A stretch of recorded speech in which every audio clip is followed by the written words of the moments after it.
राम राज्य को लेकर भी कुछ लोगों ने सवाल उठाए हैं, कुछ कंट्रोवर्शियल स्टेटमेंट हैं, एक-एक करके मैं उस पर आपकी टिप्पणी जो है वो ज़रा जानना चाहूँगी। राम राज्य बनाने की बात चली तो आपको बता दें कि ये कहा गया था कर्नाटक में एक प्रोफेसर हैं के.एस. भगवान, उन्होंने एक बड़े रिनाउंड प्रोफेसर और लेखक हैं, उन्होंने कहा था कि भई वाल्मीकि रामायण के उत्तरकांड को पढ़ने से पता चलता है कि भगवान राम आदर्श नहीं थे। उन्होंने 11,000 वर्षों तक शासन नहीं किया था बल्कि सिर्फ 11 साल किया था। तो कह रहे हैं कि राम राज्य का कॉन्सेप्ट जो है बिल्कुल गलत है।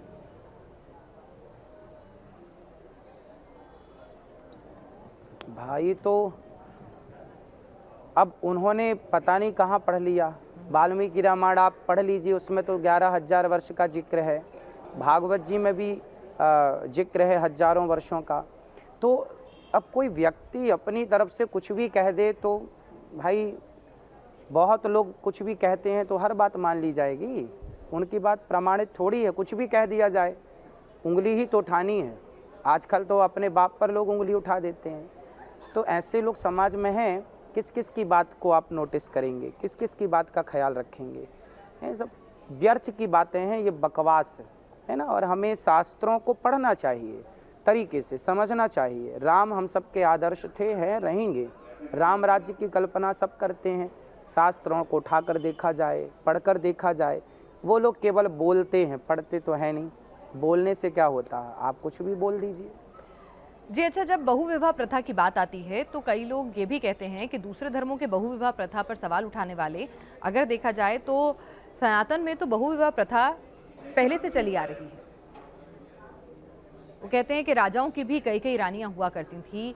फिर वो भगवान श्री कृष्ण का उदाहरण देते हैं कि उन्होंने विवाह रुक्मिणी से किया और उनकी दोस्त जो थी वो राधा रानी थी। तो इसको लेकर भी आप कुछ लोगों को ज्ञान देना चाहेंगे, क्योंकि ये मुद्दा बार बार आता है, हर कोई अपना एग्जाम्पल इसी से शुरू कर देता है। भाई राधा रानी का विवाह भगवान श्री कृष्ण से हुआ है।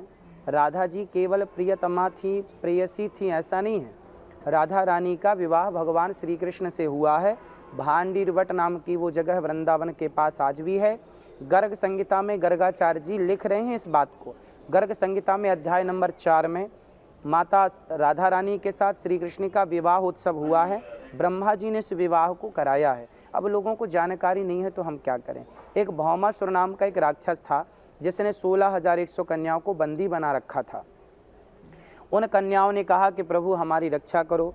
भगवान ने भौमासुर को मारा। कन्याओं से कहा जाओ अपने अपने घर को। उन कन्याओं ने कहा अब हम कहाँ जाएं, हमारा कोई नहीं है आपके सिवा। उन कन्याओं ने कहा हम पर पुरुष के पास रह चुकी हैं, समाज हमें बड़ा गलत गलत कहेंगे। जिन नारियों को समाज स्वीकार नहीं कर रहा था उन नारियों को भगवान ने पत्नी का सम्मान दे करके और समाज में रहने की जगह दी और समाज में सम्मान दिलाया पत्नी बना करके। जिनको समाज अपमानित कर रहा था तो नारी का सम्मान बढ़ाया है भगवान ने और उन कन्याओं के कहने पर विवाह किया। और वो भगवान हैं, इंसान से भगवान की तुलना नहीं की जा सकती। आप एक चम्मच जहर पिएंगे तो मर जाएंगे, हम जहर पिएंगे मर जाएंगे, पर शंकर जी ने इतना सारा जहर पिया था समुद्र मंथन का, वो तो नहीं मरे।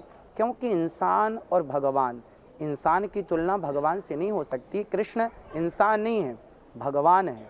तो भगवान जिन्होंने गोवर्धन उठाया हो एक उंगली से, इतने से मुँह में ब्रह्मांड दिखाया हो, वो भगवान इतने विवाह क्यों किए, ये सवाल करने के क्या हम अधिकारी हैं। वो स्त्रियां वेद की ऋचाएँ थीं। भगवान को पति के रूप में पाने के लिए घोर तपस्या किया। अब कोई भक्त कहे कि मुझे भगवान को पति के रूप में पाना है, कोई स्त्री कहे, तो क्या भगवान उनकी ये इच्छा पूरी नहीं करेंगे। तो वो इच्छा पूरी की भगवान ने। भगवान का तो धर्म ही है। अब मीराबाई ने भगवान को पति के रूप में भजा, तो क्या भगवान ने मीरा को पत्नी के रूप में स्वीकार नहीं किया। नहीं किया होता तो भगवान पर उंगली उठ जाती। आप कैसे भगवान भक्त की पुकार ही नहीं सुनते। तो भगवान को सुनना होता है, हर बात सुननी होती है। तो ये पुकार हैं भक्तों की, जिन्हें द्वापर युग में भगवान ने इस रूप में पत्नी के रूप में ग्रहण कर लिया। तो भगवान से इंसान की तुलना नहीं हो सकती।